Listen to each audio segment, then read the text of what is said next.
Blue Ridge Mountains, Shenandoah River. Life is old there, it's older than the trees, younger than the mountains, growing like a breeze. Country roads, take me home to the place I belong. West Virginia, Mountain Mama, take me home. Country roads, all my memories gather round her.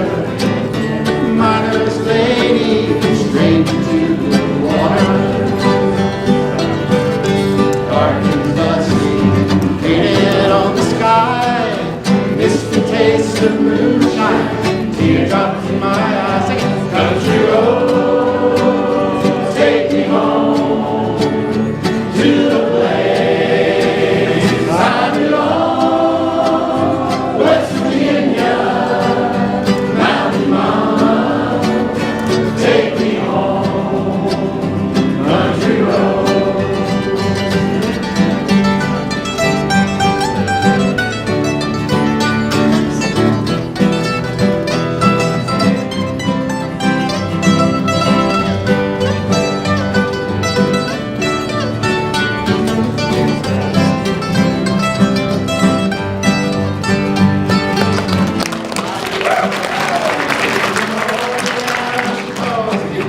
Radio reminds me of our home far away.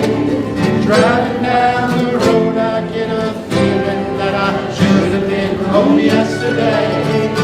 Yesterday, country roads, take me home to the place I belong. West Virginia, Mountain Mama, take me home. Country road. One more time. Country road, take me home to the place I belong. West Virginia, Mountain Mama, take me home. Country road, oh, take me home. Country road. Oh, take me home, down country road.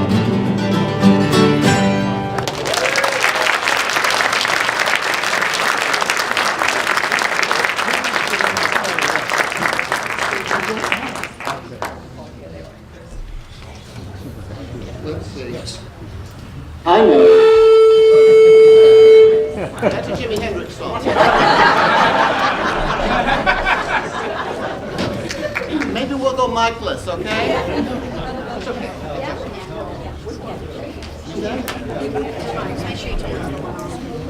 All right. All right. It's no longer Jimi Hendrix, it's me. This group is the 4 J's. 4 J's, their names begin with J. This is Jeff Clanton. He's a Hendrix graduate. He's a marvelous.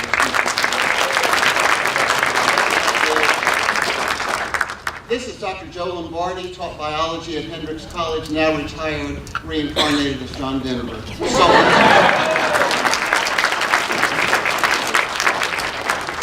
this is John Mike Mannion. Are you seeing the pattern? Jeff, Joe, John Mike Mannion. He's born in Conway, works at XM. He's my brother-in-law. And this is David Allen. Now there's a problem here. What my wife said. So we call him Javid. So I want to introduce to you Javid Allen.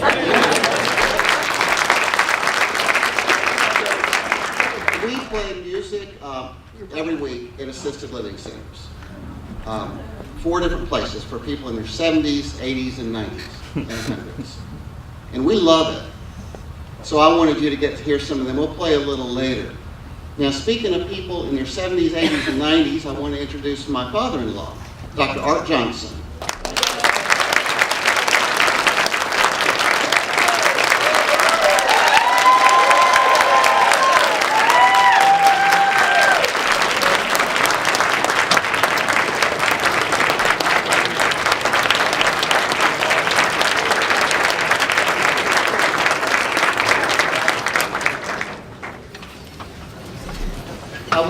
introduce my brother-in-law, Sonny Rhodes, teaches at UALR. Julie Rhodes, my sister-in-law, Kathy's sister. Chrissy Manuel, my sister-in-law. Chrissy Johnson, my sister-in-law. Got it. We brought a guest today. This is the intern for the 4Js and the Fat Soul Band. She also teaches speech pathology at UCA, Miss Sun Kim. And Sun has brought a friend with her named Kim, and I believe that Kim might be able to say hello to you on command. We'll see. Kim, speak. Kim, speak. Speak. Speak. Speak. Speak.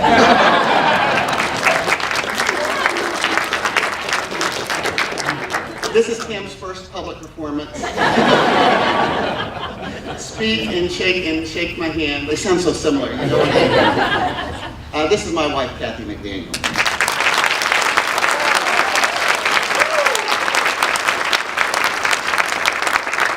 I'll say more about her momentarily. It almost worked. By the way, I've taught in this classroom many, many times. I always put those notes on the board to remind me what I want to say. I want to begin with, it almost worked.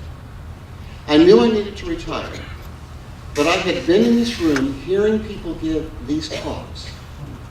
They're in this room right now, some of them. They were so good. And I sat right about there, right by Ian, and I thought, I could never do that. So I had a plan. There were two options. Never retire. It was plausible. But I had a secret plan. Retire in December. I thought it would work. So I went to Provost Unger. Friendly, nice, went into her office and said, Terry, I think it's time. I think I'm going to retire. She was so gracious. Yes, I'll help you. Vicki Lynn will be in touch with you. All was well. And so I would retire in December 2018 and just kind of disappear. And no one, and the people would say, hey, anybody seen Jay lately? No. Oh, I heard he retired. Great. So I'm leaving the door, and Terry says, oh, one more thing. Pamela Owen may contact you about Alumni Weekend and a last lecture. And I said, oh? And she said, now you can do anything you want to do. You don't have to give one. Oh? And then she just kind of as an aside said, but one thing to remember, it's not about you. It's about people coming to want to celebrate. And that's why I'm here. I didn't know what Protestant guilt could do to a person. But I'm learning. I am learning so well. So, I'm going to give you a few more introductions and give a last lecture. Now, I do want to introduce some of my family. You might be curious, what does his family look like? So here you go, I think. Yeah. The title of my presentation is Scraps of Light and Light Givers in the Life of a Retiring Religion Professor. And that'll mean something to you in the poem that I'll read a little later. But here's my family. So that's my son Matthew on your left. That's me. That's Kathy. And that's Jason, who has now taken on the name Bird. So Bird McDaniel. He's in grad school at Brown in ethnomusicology. He's living in San Diego. Neither could be here today, but we miss him and love him. That's my mother and father. Her name is Virginia. She is now 100 years old. And she's actually pretty spry. She is probably sitting in a room at this very moment in what she calls her prayer chair, praying for me. That's my father, John McDaniel, now deceased, a great person, miss him every day. This is Dr. Johnson sitting right here, Art Johnson. This is his wife, Martha. We're going to dedicate a song to Martha at the end of this event, and you'll understand why. That's my sister, Linda. I'm not sure who that is.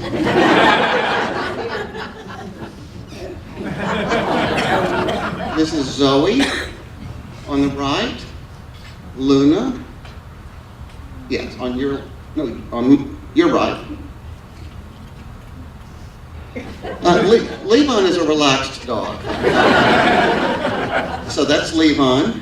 And there's me about age 5 in my first profession. I was fairly certain that I was destined to be a really great football player because my father was. He played in the first Sugar Bowl for Tulane. He was a quarterback. He was really very good. I grew up being told I was going to be a great football player. There was a lot of pressure. I made B team, junior high, went home. My dad said, it doesn't matter to me one bit what you become. Here I am. So, I get the metaphor of scraps of life from a poem. And I'm going to read the poem to you.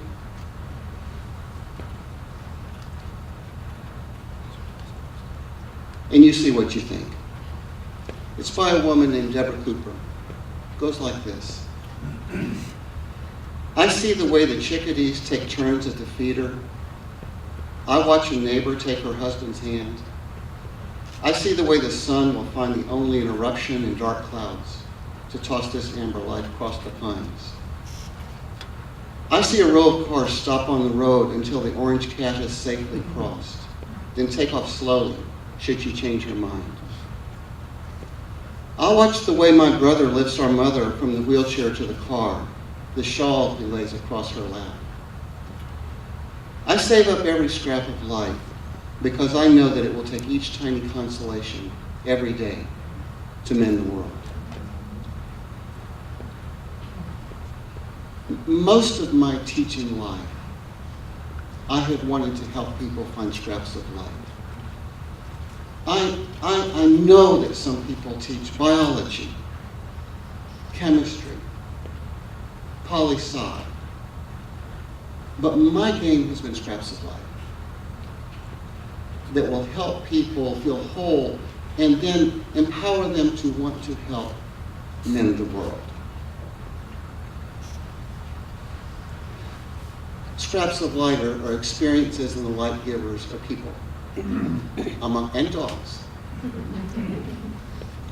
Now, since I've been here, I've had occasion to work with so many students, so many faculty, so many administrators who have given me scraps of light. And I'm going to talk about them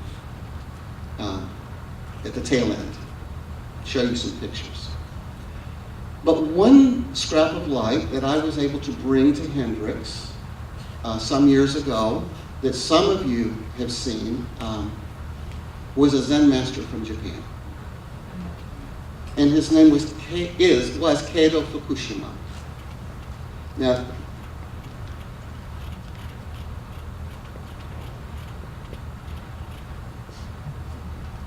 I'm not sure who that is, but I remember who that is, Kedo Fukushima, from Hofuji Monastery in Kyoto, Japan. And I've told the story way too many times, and some of you have heard it probably more times than you ever want to hear, but some of you have never heard it. So I'm going to tell you the story of when I first met him. I was in seminary preparing to be a minister, a Christian minister, a Methodist minister. But I had grown into a kind of religious framework that was a little too narrow for me. It wasn't enabling me to become the person that I wanted to become. That is, a loving person as best I could. So I started reading as much as I could find, looking for models of Christians who had both roots and wings, and whose wings enabled them to be open and wide to truth wherever found and to people wherever found. So I read a Catholic writer, and his name was Thomas Merton. He was a monk. I read everything he could write, and it shaped me, so I became that kind of Christian, trying to be a Christian with roots and wings, open to truth wherever found and people wherever found. But Merton was influenced by Buddhism. And so when I got to seminary, I actually took courses in the world's religions, even as I took courses preparing for the Christian ministry. So I take courses in the New Testament and Buddhism, church history, and Hinduism. And one day my teacher in Buddhism called me and she said, Jay, a Zen Master from Japan is coming to the United States. And he's going to be here for 1 year. And he's had the awakening experience, the enlightenment experience. And I would like for you to be his teacher, his English teacher. Your job will be to be with him every day and to take him around Southern California, take him to Baskin-Robbins, movies, Sunset Strip, everything. He needs to, if you have the enlightened life, you need to live it in the world, in daily life, not just in the greenhouse of a monastery. So I was his English teacher, and I'll tell you how we met. Got a call from my teacher. She said, he's here. He's at the Blaisdell house. You should go meet him. Get in your car. Go introduce yourself. I got in my little green Volkswagen with the flowers on the side, by the way. Drove there, got out of the car. I looked like a graduate student. I was a graduate student. Cut off shorts, hair a bit longer than now. Walked up to the door, knocked on the door. The door opened, and there stood a man who looked like that. Shaved head, black robe, gleam in his eye. And I had heard that in Japan they bow, and he had heard that in the United States they shake hands.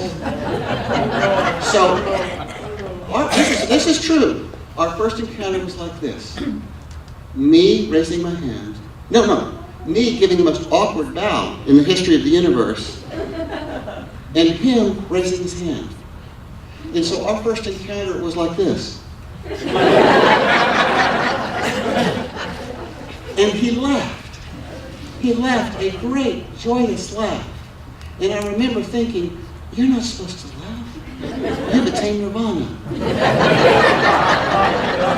Nirvana is very serious. It makes people peaceful and a sense of interconnectedness and not letting go. But laughter, I knew I had a lot to learn. So he took me into a room. We sat in the room. And then he said to me, would you like a cup of coffee? And I said, you're speaking English. I'm supposed to be your English teacher. And he said, I've had 7 years of English. Most of us in Japan have had lots of English. I'm here to brush up. I said, please, coffee, please. He got the cup of coffee. He came in. We sat at the table. There I was, sitting, looking him in the eye. And I figured you're supposed to small talk. And you know, when you small talk with people that speak a different language, even though you could speak English, I talk too loud. And so I probably said something like, I need to look at, I'll choose Mike. I need to get into this. How was your trip?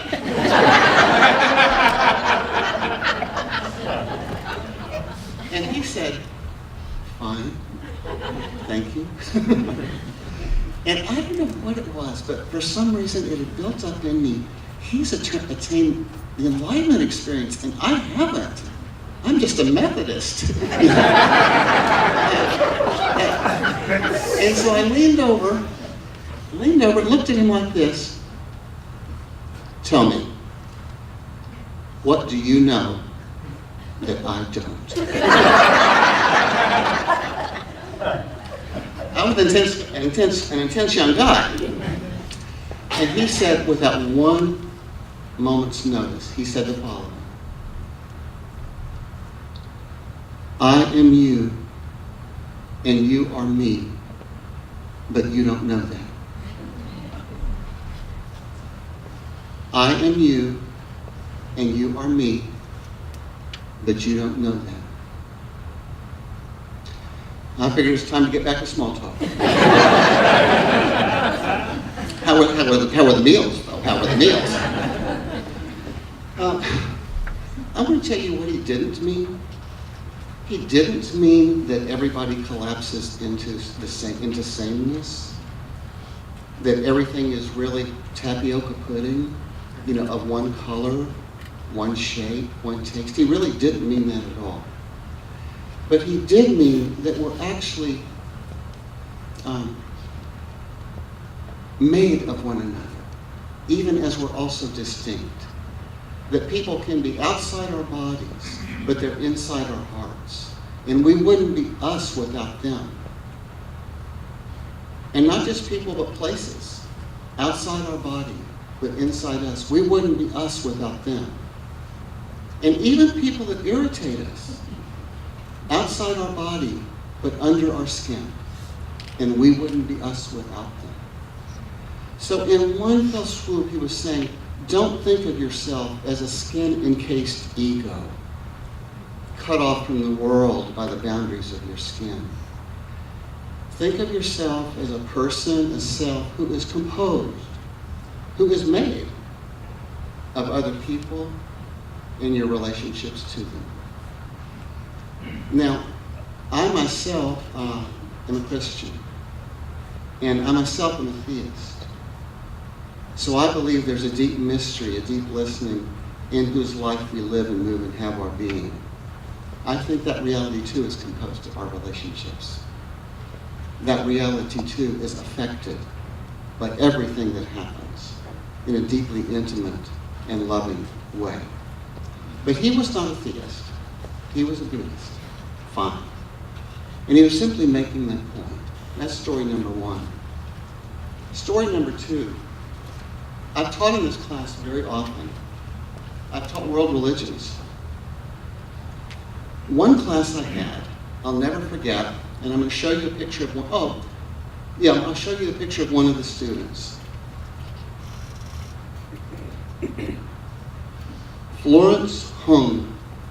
Florence was from Malaysia. Do you remember her? Yeah, she majored in accounting. She sat right there where Dr. Satsui is sitting. And I'd come into class, and maybe 30, 35 people, and we'd talk, and I'd say, all right, this week we're on Judaism, this week we're on Buddhism, this week we're on Christianity, and somehow in the mix of it, students started sharing a bit about their own perspectives, their own orientations toward life. And somebody would say, yes, I'm a Christian, and yes, I'm Jewish. And at that time, we didn't have as many Muslim students as we now have. But you could imagine, I'm Muslim, and everybody would have a kind of identity. I'm agnostic. I'm atheist. That's the way it works. And Florence says, I'm a Confucianist. Excuse me, point, East Asian descent. You mean Confucian? No, I mean Confucianist. Now, she said this out loud, and everybody loved it. And then she said, back home, my uncle's a Muslim, my mother's a Buddhist, my father's a Christian, my brother-in-law is an agnostic. And she says, at our home, we have little statues for the kitchen god. In our kitchen, we celebrate all these festivals. And as she was saying this, the other students would kind of look at her, and you could see their mouths, oh, really? You have that much diversity in your family? Really? Do you get along? And she would, Florence, oh yes, we get along. No problem. Well, Florence began to win the class over. And they always wanted to know what Florence thought. It was kind of discouraging as a teacher. All right, hey, this week it's Judaism. Yeah, what do you think, Florence? Islam. Hey, what's your opinion? She just won the class over.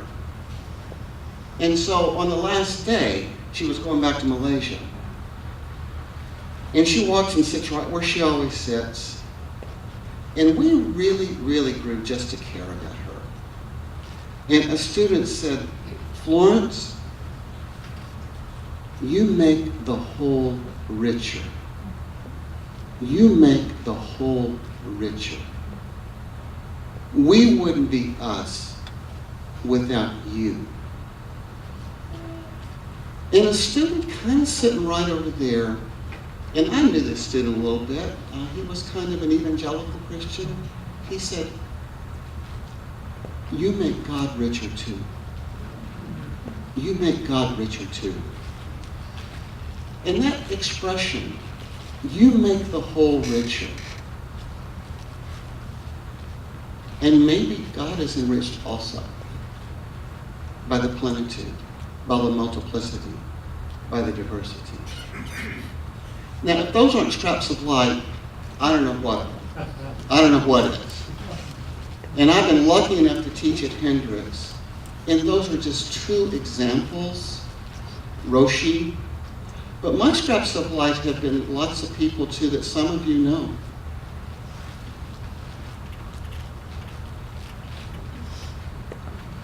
So there's the Radian Building, and that's where we were for so long, and some of you have warm memories of that building.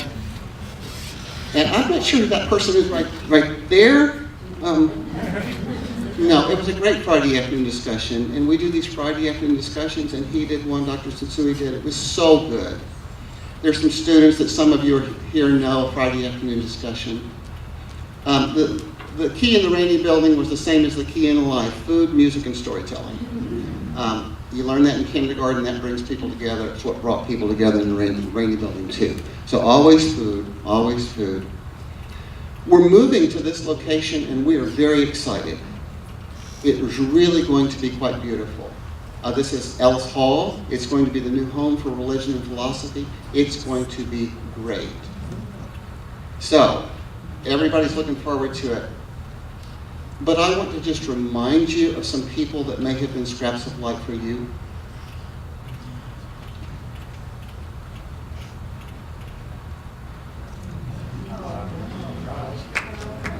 You are free to applaud.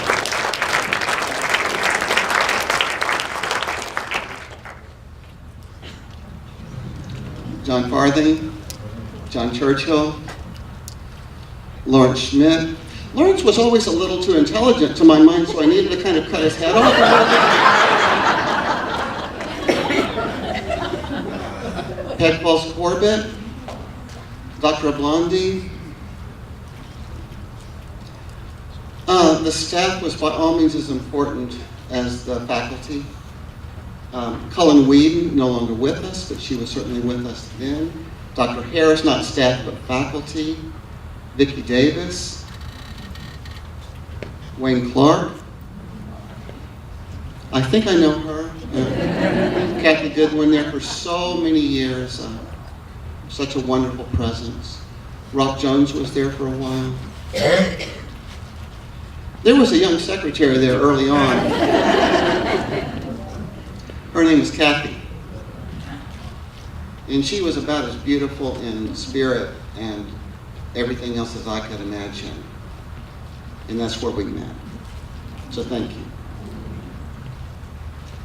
Francis Flannery Daly, John Sanders, Bill Warby, Dr. Robert Williamson, who's sitting in the back. Hi, Bob. James Dow. Dana Thomason, anybody remember Dana? Aaron Simmons, anybody get to have a class with Aaron? Great teacher. Kevin Carnahan. Cheryl Arnold, Christina Norman, Tammy Vanneman, who has made so much possible. They made that place a place where people wanted to come and talk. People wanted to come to the Radian Building because you could have a conversation, and you didn't have to have your act together.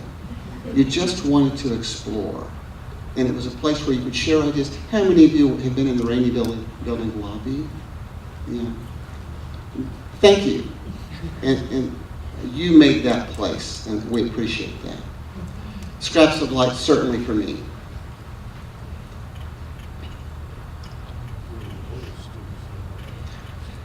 Now,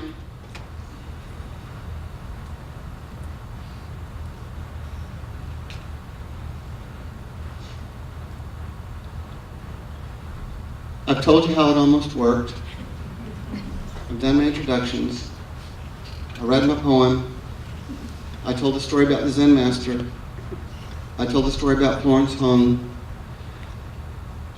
Somebody has asked, Jay, how have you changed? The answer is, in a way I have, and in a way I haven't. I think from the day I came to Hendrix College, I was interested in something called religion, but it wasn't exactly the world's religions. I love them. I love Judaism, I love Buddhism, I love Hinduism, I love Islam, I love Native American, Christianity. But I was interested in another kind of religion. I call it the religion of kindness and beauty. And religion's related to the word to tie things together. And so I'm curious how people tie together their strands of their life so that they can at best become kinder and more grateful in discerning beauty, and then trying to help mend the world out of that experience. It's not enough to be a whole person. We also need, it seems to me, to want to contribute to a whole world. And that's certainly what Hendrix is trying to do. I'm probably one of the few people in this room that gets inspired when I read our statement of purpose. But I do, and I believe it. And I came to Hendrix because that's what Hendrix seeks to be. A place where people grow inwardly and outwardly, and where they leave this place not just being about themselves and success, but wanting to be about a better world. Wanting to be about beloved community, that's Martin Luther King's phrase. Beloved community with ecology added. So here we are, and it's time for music. One of my guests, we have 2 songs and then that's it. How's our timing, Pamela? Okay. So we play at assisted living centers, and every once in a while I will corner a student and say, how would you like to come sing at Brookdale Community Center or Southridge or one of these places? And I've had a good many students come sing with us. I'm going to introduce you to one right now. This is her name.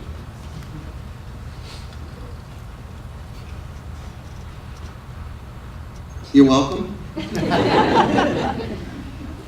Shenmening. And she goes by the English name Betty. And here goes.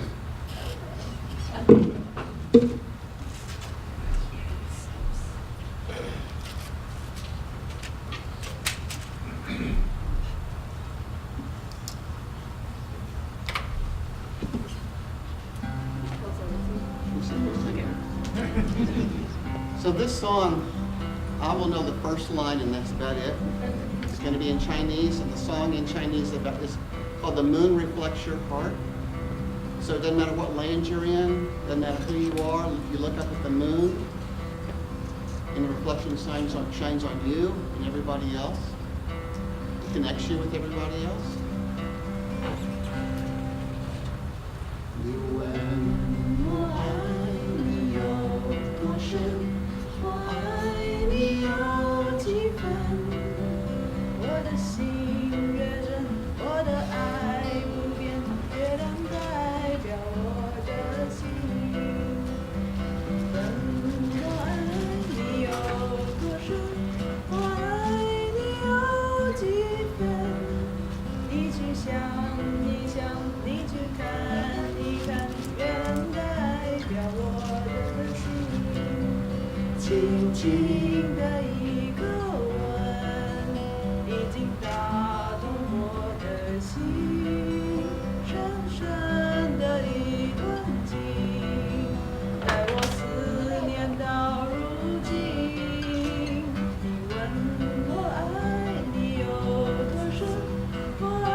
men in the world song.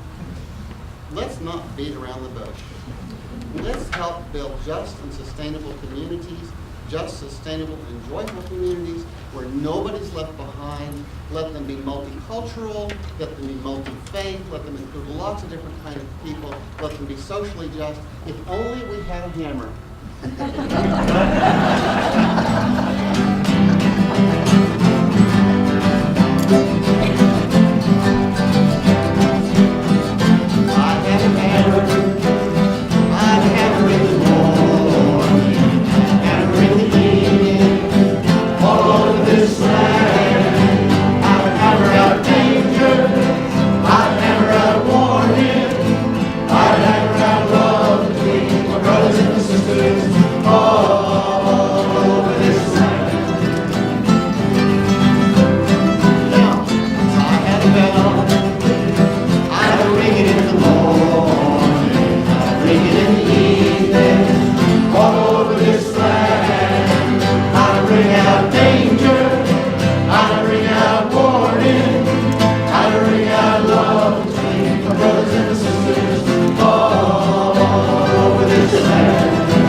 Stop by to say thank you to Jay, and we have a little piece of Hendrix for him to take with him.